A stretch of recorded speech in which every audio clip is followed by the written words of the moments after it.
शिव शिवम शिवम। नमस्कार, आप सबका हमारे चैनल श्रीमद् होम रेमेडीज पर स्वागत है। इस वीडियो में हम आपको बताने जा रहे हैं ज्वालामुखी योग के बारे में। और ये वीडियो मैं स्पेशल रिक्वेस्ट पे बना रहा हूँ, नरपत पचारिया के स्पेशल रिक्वेस्ट पे। मिस्टर नरपत पचारिया जो खुद एक एस्ट्रोलॉजर हैं और वो हमें फॉलो भी करते हैं, हम भी उनको फॉलो करते हैं। तो ज्वालामुखी योग क्या है? इसे बहुत विनाशकारी कहा जाता है, बहुत अशुभ माना जाता है। साल 2021 में ये योग कब कब है ये भी हम आपको बताएंगे। मुहूर्त में ज्वालामुखी योग को अत्यधिक अशुभ माना गया है। यदि भूलवश भी इस योग में कोई कार्य आरंभ हो जाए तब वो सफल नहीं होता, या फिर बार बार विघ्न बाधाएं व्यक्ति के समक्ष आती रहती हैं, जिससे कि वो कार्य पूरी तरह से सिद्ध नहीं हो पाता है।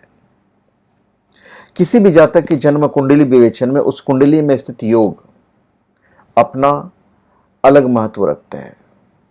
योग से तात्पर्य ग्रहों के कुछ विशेष जोड़ से हैं, अर्थात ग्रह जब विशेष परिस्थिति में कुछ खास योग बनाते हैं तो ऐसी स्थिति में शुभ अथवा अशुभ फल जो होता है वो प्रदान करते हैं ये योग। तो ज्वालामुखी को सर्वनाशक योग कहा जाता है। ज्वालामुखी जो योग है उसमें कोई भी कार्य का आरंभ नहीं करना चाहिए, लेकिन दुष्ट व्यक्तियों या शत्रुओं पर प्रयोग के लिए यह योग अच्छा माना जाता है। ज्योतिष में तो बहुत सारे योगों का वर्णन मिलता है और इन योगों में अच्छे और बुरे दोनों ही प्रकार के योग मिलते हैं। कोई भी व्यक्ति यदि ज्वालामुखी योग में कोई काम शुरू कर देता है तो उसकी सफलता में संदेह तो 100% बना रहेगा। उस कार्य को करने के लिए बार बार प्रयत्न करने पड़ते हैं, हर बार विघ्न अथवा बाधाओं का सामना करना पड़ता है। इसलिए किसी भी शुभ काम को करने से पहले यह अवश्य जांच लें कि ज्वालामुखी योग तो नहीं बन रहा है। तो हर चीज की विशेषता होती है, तो इसकी भी यही विशेषता है। शत्रुओं पर विजय पाने के लिए इस योग को शुभ माना गया है। दुष्ट प्रवृत्ति के शत्रुओं पर प्रयोग करने के लिए ज्वालामुखी योग शुभ माना गया है। जब प्रतिपदा तिथि के दिन मूल नक्षत्र पड़ता हो, पंचमी तिथि के दिन भरणी नक्षत्र, अष्टमी तिथि के दिन कृतिका नक्षत्र, नवमी तिथि के दिन रोहिणी नक्षत्र या दशमी तिथि के दिन अश्लेषा नक्षत्र पड़ता हो, तब ज्वालामुखी योग बनता है। और इसके ऊपर मैं आपको एक सुंदर सा लोकोक्ति भी बताऊंगा। वो लोकोक्ति क्या है वो आप सुनिए, आपको अच्छा भी लगेगा। और उस पूरी लोकोक्ति में आप ये समझ जाएंगे कि भाई ज्वालामुखी योग क्या है। प्रतिपद में तजमूल को पंचमी भरणी भार, अष्टमी कृतिका रोहिणी, नवमी तिथि विचार, दसवीं श्लेषा की तेजी कहता हूं मैं सांच, बुरे तिथि नक्षत्र ये ज्वालामुखी है 5, जन्मे से जीवे नहीं बसे तो उजड़ हुए, नारी पहे चूड़ियां निज पति को खोए, बोए तो काटे नहीं कुएं न उपजे नीर, ये ज्योतिष की शुक्तियां धरो हृदय में धीर। ये लोकोक्ति है। तो इसी में बहुत सारी चीजें एक साथ हमने आपको बता दी। यदि आपने लोकोक्ति समझ लिया तो फिर भी हम आपको इसका मतलब बता देते हैं। इस योग से मिलने वाले अशुभ फलों को विद्वान भी स्वीकारते हैं और कई प्राचीन ग्रंथों में इसका उल्लेख भी मिलता है। यदि किसी बच्चे का जन्म ज्वालामुखी योग में हुआ है तब उसे अरिष्ट योग भी हो सकता है। यदि इस योग में किसी कन्या या पुरुष का विवाह होता है तब उसे शुभ नहीं माना जाता है, उसे वैवाहिक सुख नहीं मिलता है। यदि इस योग में बीज बोया जाए तो फसल अच्छी नहीं होती है। यदि जल प्राप्ति के लिए कुआं या तालाब खोदा जाए तब उनका पानी समय तक नहीं चलता और वो शीघ्र ही सूख जाता है।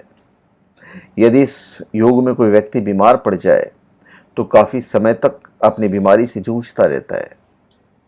ऐसी और भी बातें हैं जो इस योग में आरंभ करने पर पूरी नहीं होती है। तो इस साल 2021 में ज्वालामुखी योग कब कब है ये हम आपको बता देते हैं। एक तो 19 फरवरी को पड़ेगा दिन के 10:59 से लेकर 20 फरवरी के सुबह 5:57 तक, और पुनः 20 फरवरी को दोपहर 1:32 से लेकर 21 फरवरी को सुबह के 8:43 तक है। फिर 17 मार्च को फिर ज्वालामुखी योग बनता है, रात्रि 17 तारीख की रात्रि 11:29 से लेकर 18 मार्च सुबह के 10:35 तक। फिर 22 अप्रैल को ज्वालामुखी योग है। 22 तारीख को कब, मतलब 21 की रात पड़ेगा तो 12 बजे के बाद 22 हो जाएगा, तो 12:36 से समझ लीजिए, तो तारीख 22 रहेगा। और 22 तारीख को सुबह के 8:15 तक। उसके बाद 25 जून को ज्वालामुखी योग है। 25 जून को जो योग है वो फिर मतलब 24 की रात 12 बजे, तो तारीख हो जाएगा 25 जून। तो 25 जून को 12:10 से लेके 25 जून को सुबह के 6:40 तक। मैं खास करके तारीख इसलिए बता रहा हूं ताकि आप सतर्क रहें। फिर 29 अगस्त को रात को 11:26 से लेके 30 अगस्त को सुबह के 9:44 तक। इस समय आप कोई भी शुभ कार्य नहीं करेंगे।